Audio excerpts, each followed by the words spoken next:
Hello guys, I'll be doing some news on the new Tom Clancy game from Ubisoft Massive, The Division, which looks amazing.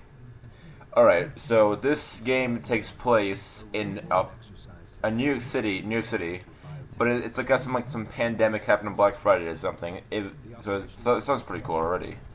Plus Tom Clancy, so you're gonna get wrong with that. But there's also why is it called The Division? There's two different meanings that I found for it. One was it refers to a secret organization like the CIA, or CIA's agency, or the FBI's bureau.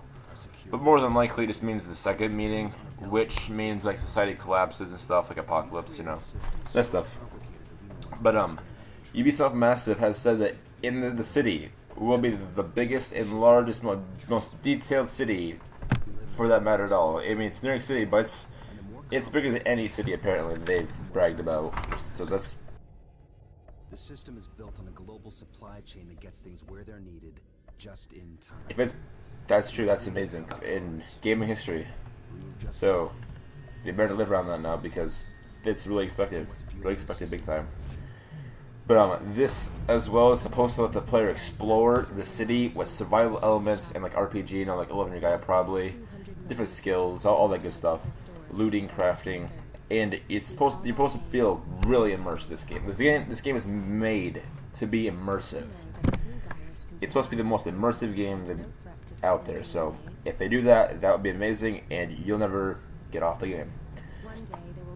So Ubisoft has also said that they consulted with actual ex-CIA agents, military personnel, survivalists, doctors, and experts that deal in any scenarios.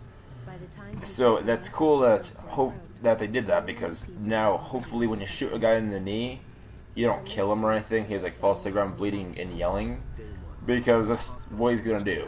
You're not gonna kill somebody stabbing them in the ass or shooting them in the back.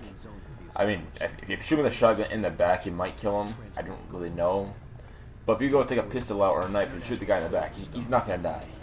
It'll really hurt, I'm sure, but he's not gonna die. And hopefully they get the eating and stuff right, and drinking and sleeping, things like that, because a lot of games that do that, they tend to really screw up those portions. For either you're not eating enough for each hour that you would actually have, or they speed the game up so you're eating what you should be, but you're constantly eating everything because it's ridiculous that they speed the game up, and your guys all screwed up now. They would screw that up. Hopefully this is better though. I have my faith in you stuff for now.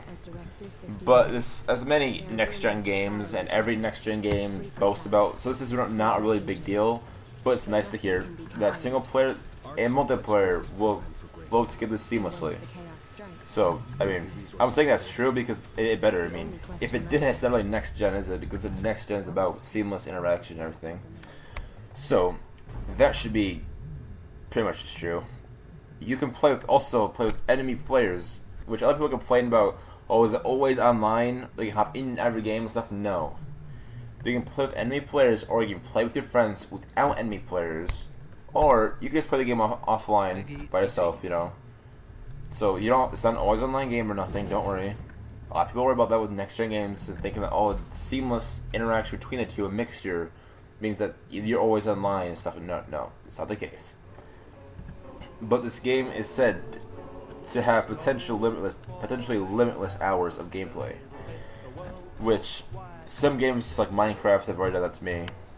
But this should be really good then, because they said from the exploration to looting and crafting, plus your customization and online skirmishes, and just loading the game basics and enjoying the view. That should be hopefully good. And they need to add parkour in this game. Why? Because every game needs that parkour. Every game. It would save any franchise. Parkour, free running, flow movement, whatever you want to call it. It'd be amazing.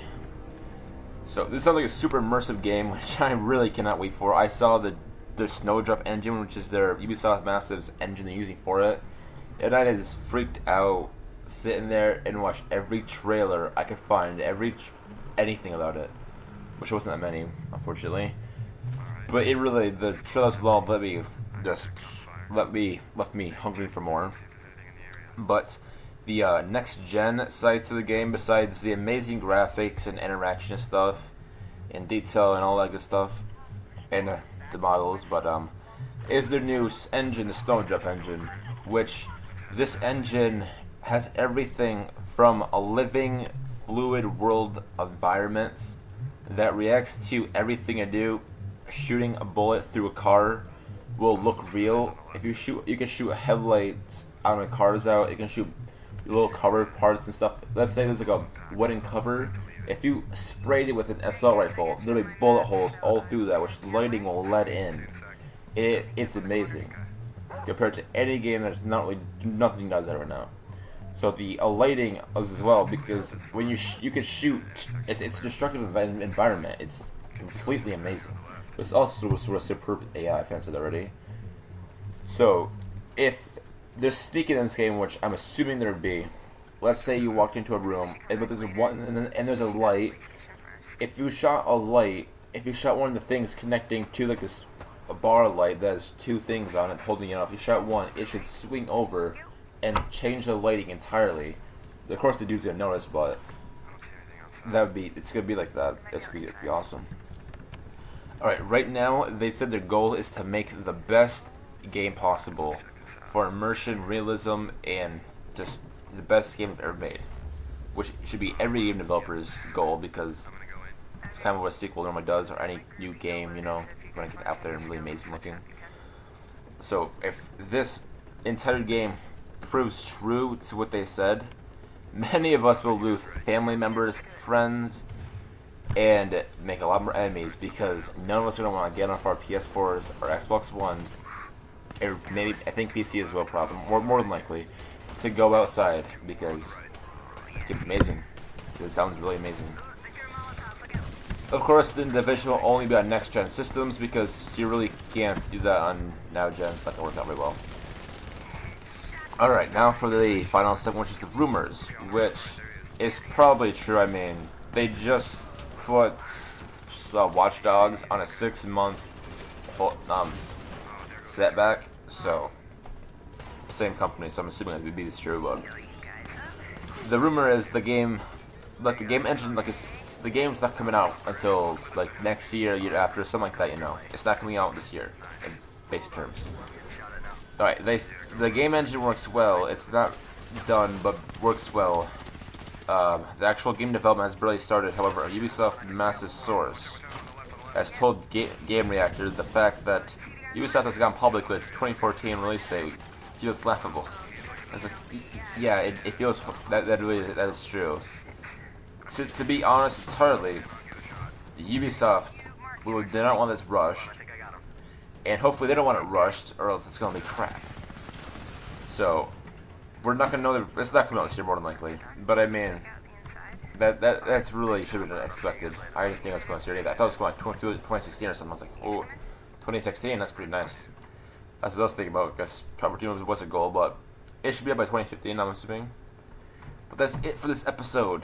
If there's anything I did miss, just comment it below or message me, because then it's known to people that, you know, I missed something. But if not, hope you guys enjoyed. Hope this helped out. And if you don't have a next-gen system right now, I would get into the nearest store and order your PS4, because that's the best choice for now.